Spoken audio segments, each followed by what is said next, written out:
ഇക്കഴിഞ്ഞ ദിവസം സത്യപ്രതിജ്ഞാ ചടങ്ങിൽ രാഹുൽ ഗാന്ധി ഭരണഘടനയുടെ ബുക്ക് ഉയർത്തിപ്പിടിച്ചാണ് സത്യപ്രതിജ്ഞ ചെയ്തത്. രാഹുൽ ഗാന്ധി ഒരു കാര്യം ഓർക്കണം, ചരിത്രം മറക്കരുത്, കബളിപ്പിക്കാൻ ശ്രമിക്കരുത്. 1975 ജൂൺ 25 മുതൽ 21 മാസക്കാലം ഇന്ത്യൻ ജനതയെ ഒട്ടാകെ ഭൂമിയിലെ നരകത്തിലേക്ക് പറഞ്ഞയച്ചവരുടെ പിൻഗാമിയാണ് ഇന്ത്യൻ ഭരണഘടനയും പിടിച്ച് ഈ ഫോട്ടോ സെഷൻ നടത്തുന്നത്. കോൺഗ്രസ് പാർട്ടിക്ക് എന്ത് ജനാധിപത്യമാണ് പറയാനുള്ളത്?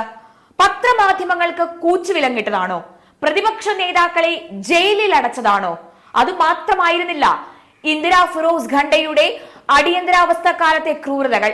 അതിനുമപ്പുറം യഥാർത്ഥത്തിൽ അവർ രാജ്യഭരണം ഏൽപ്പിച്ചിരുന്നത് ഒരു പഞ്ചായത്ത് മെമ്പർ പോലും അല്ലായിരുന്ന അവരുടെ മകൻ സഞ്ജയ് ഗാന്ധിയെയായിരുന്നു, രാഹുലിന്റെ വല്യച്ഛനെ. യൂത്ത് കോൺഗ്രസിന്റെ പരിപാടിയിൽ പാടാൻ വന്നില്ല എന്ന ഒറ്റ കാരണത്താൽ ഇന്ത്യ കണ്ട എക്കാലത്തെയും മികച്ച ഗായകനായ കിഷോർ കുമാറിന് ആകാശവാണിയിൽ അവർ വിലക്കേർപ്പെടുത്തി.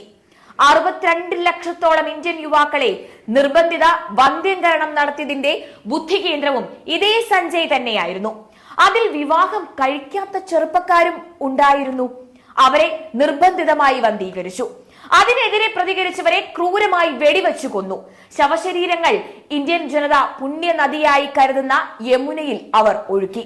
2 വർഷക്കാലത്തോളം ഈ രാജ്യത്തെ നിശ്ചലമാക്കിയ, രാജ്യം മുഴുവൻ കോൺസെൻട്രേഷൻ ക്യാമ്പുകൾ തുടങ്ങിയ അതേ കോൺഗ്രസ് ആണ് ഇന്ന് ഭരണഘടന ഉയർത്തിപ്പിടിച്ച് ഈ ഷോ ഓഫ് എല്ലാം നടത്തുന്നത്.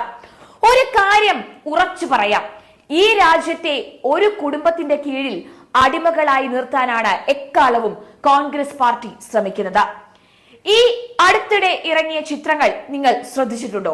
ഇന്ത്യയുടെ ഭാവി പ്രധാനമന്ത്രിയായ പ്രിയങ്കയുടെ മക്കളെ അവർ ലോഞ്ച് ചെയ്ത് കഴിഞ്ഞിരിക്കുന്നു. ഇനി വീണ്ടും പഴയ കാലത്തിലേക്ക് പോകാം. 1976 ഇന്ത്യൻ ഭരണഘടനയുടെ ആമുഖം ആദ്യമായി തിരുത്തിയത് മുൻ പ്രധാനമന്ത്രിയും കോൺഗ്രസ് നേതാവുമായിരുന്ന ഇന്ദിരാഗാന്ധിയായിരുന്നു. എല്ലാ സംസ്ഥാനങ്ങളെയും കാൽ കീഴിൽ നിർത്താനുള്ള തന്ത്രത്തിന്റെ ഭാഗമായി കുതിരക്കച്ചവടം തുടങ്ങിയത് കോൺഗ്രസിന്റെ എല്ലാമായ ഇന്ദിരാഗാന്ധിയാണ്. കേരളത്തിലെ EMS സർക്കാരിനെ പിരിച്ചുവിട്ടതും ഇന്ദിരയുടെ ബുദ്ധിയാണ്. അടിയന്തരാവസ്ഥയ്ക്ക് ശേഷം ഭരണം നഷ്ടപ്പെട്ട് വീണ്ടും കസേരയിലെത്തിയപ്പോഴും ഇന്ദിര തന്റെ വൈരാഗ്യ നിലപാട് തുടർന്നുകൊണ്ടിരുന്നു. കർണാടകയും അതിന് സാക്ഷിയായി. അടിയന്തരാവസ്ഥക്കാലത്തെ ഇന്ദിരാഗാന്ധിയുടെ ഏകാധിപത്യത്തിനെതിരെയുള്ള വിധിയെഴുത്തായിരുന്നു 1977 അവരുടെ തിരഞ്ഞെടുപ്പ് ഫലം.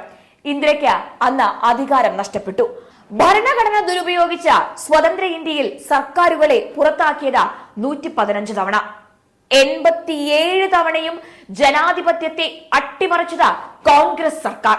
പണം കൊടുത്ത് MLA-മാരെ വാങ്ങുന്ന പരിപാടി തുടങ്ങിയതും ഇതേ കോൺഗ്രസ് സർക്കാർ. ഭരണഘടന അട്ടിമറിച്ചതും രാഹുലിന്റെ മുത്തശ്ശിവാണ് കോൺഗ്രസ് തന്നെ.